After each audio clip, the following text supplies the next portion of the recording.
రిఫులా ఏం ఏంటి ఏం చేస్తున్నావు? ఏం చేస్తున్నాను? వంట చేయడానికి కూరలు కట్ చేసుకుంటాను. ఏంటి ఈరోజు వంట కూర? బెండకాయ గుత్తులు చేద్దాం అనుకుంటున్నా, బీన్స్ కొబ్బరి కూర చేద్దాం అనుకుంటున్నా. ఈ కటింగ్ గ్రీన్ వేస్ట్ అంతా ఏం చేస్తావు? ఏం చేస్తాం? డస్ట్బిన్లో వేస్తాం. వద్దు, నాకు ఈ గ్రీన్ వేస్ట్ అంతా నాకు కావాలి. ఎందుకబ్బా అనవసరంగా చెత్త దోమలు వస్తాయి? నేను అది కుళ్ళ పెట్టుకోవట్లేదు, మేడ మీద రూఫ్ టాప్ గార్డెనింగ్లో ఒక తొట్టిలో వేసేసుకుంటున్నాను గ్రీన్ వేస్ట్ అన్నీ. ఏం చేస్తావు అదంతా? దాన్నే ఆర్గానిక్ ఫార్మింగ్ అంటారు. నా మొహం, ఆర్గానిక్ ఫార్మింగ్ పేరుతోటి డబ్బులు దోస్తున్నారు. రైతు బజార్లో 10 రూపాయలకి తీసుకొచ్చి ఆర్గానిక్ పేరుతోటి 30 రూపాయలకి అమ్ముతున్నారు మనకి. కరెక్టే, నువ్వు చెప్పింది కరెక్టే, కానీ అది ఆర్గానిక్ పేరుతోటి వాళ్ళు అలా చేస్తున్నారు. కానీ అసలు ఆర్గానిక్ ఫార్మింగ్ అనేది ఏంటో ఈరోజు నీకు చూపిస్తాను. మేడ మీదకి పద. నువ్వు చూపించడం ఏంటి? నువ్వు చేస్తున్నావా ఏంటి?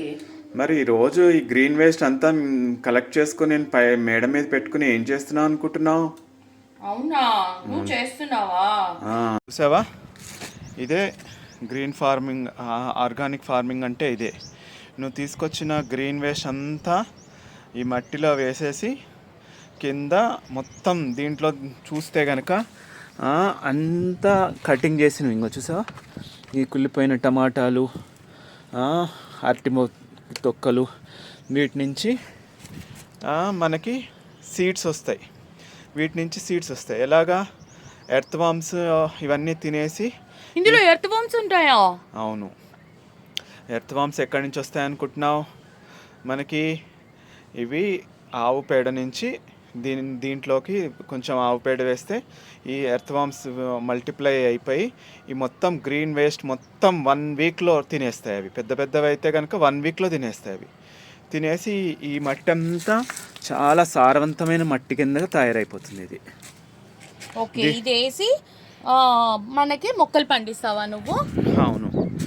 చూడు, దీని నుంచి నా దగ్గర ఉన్న టమాటాలు, నా దగ్గర ఉన్న వంకాయలు, ఇప్పుడు చూసావా, దీని నుంచి గ్రీన్ వేస్ట్ నుంచి తీసుకొచ్చిన మట్టి ఇక్కడ వేస్తే ఒక 8 టమాటా మొక్కల దాకా వచ్చాయి ఇక్కడ. వీటిని తీసుకెళ్ళి వేరే పెద్ద తొట్టిలో వేసేస్తాను. నా దగ్గర ఉన్నవన్నీ చూసావా, ఇది వంకాయ, ఇది కూడా ఒక వంకాయ. నా దగ్గర ఉన్న అన్నీ కూడా ఇలా గ్రీన్ వేస్ట్ నుంచి వచ్చింది. ఇది చూసావా, ఇక్కడ టమాటోలు, ఇది ఒక పెద్ద వంకాయ రాబోతుంది. అవునండి, చిన్న ఇది వచ్చింది, పిందెలాగా వచ్చింది. ముట్టుకోకు. ఇక్కడ చూడు, లోపల కాకరకాయ చూడు.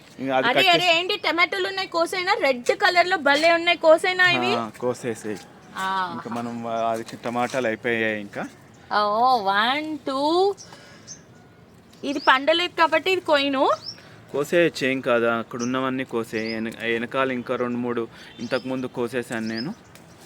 ఓకే, దాని తర్వాత వాటి నుంచి వచ్చిన కొత్తిమీర, ధనియాలు వేసేస్తాను. కొత్తిమీర, ఫ్రెష్ కొత్తిమీర కొంచెం కోస్తానండి ఇవాళ. కొంచెం కొత్తిమీర. ఇక్కడ చూసావా, ఇక్కడ కూడా టమాటాలు ఉన్నాయి. ఇక్కడ కాకపోతే ఒక 3 4 టమాటాలు వచ్చాయి. ఆల్రెడీ నేను ఇంతకుముందు కోసేసాను. శ్రీరామ్ పైన ఫుట్బాల్ ఆడుతున్నాడు, దాంతో మొత్తాన్ని కింద పడిపోయి ఇరిగిపోయి, అయినా ఇంకొకటి బ్రతికింది. ఇంకా ఇక్కడ ఉన్నాయి. ఇంకా నేను చెప్పాను కదా, ఆ గ్రీన్ వేస్ట్ నుంచి వచ్చిన తొట్టి నుంచి వచ్చినవన్నీ నెమ్మదిగా వేస్తున్నాను. సో ఇగోండి, ఈ టమాటాలు ఈ లోపల ఉంటాయి. ఇంకా అవ్వలేదు, పండలేదు. ఇక్కడ కూడా ఉంది. ఇదంతా అయిపోయిన తర్వాత ఒక పెద్ద కనీసం 1 కిలో వరకు వస్తాయి మనకి. ఈ టమాటాలన్నీ ఇక్కడైతే ప్రస్తుతానికి 1/2 కిలోనే వచ్చాయి. కొత్తిమీర కట్ట 1 కట్ట ఫుల్గా వచ్చింది. కాకపోతే ఇంతకుముందు మనం తీసినప్పుడు ఇప్పటి వరకు 1 కిలో దాకా వచ్చి ఉంటాయి. ఇదంతా గ్రీన్ వేస్ట్ నుంచి తీసిన గోల్డ్. ఇదంతా మామూలుగా ఆర్గానిక్ ఫార్మింగ్ నుంచి చాలా తక్కువ వస్తుంది పంట. అదే ఫర్టిలైజర్ యూజ్ చేసాం అనుకోండి, కనీసం 10 కిలోలు వచ్చేస్తాయి. ఇక్కడ మేబీ ఒక 2 3 కిలోలే వస్తాయి. కానీ దీనికి దానికి ఎంత తేడా ఉంటుంది?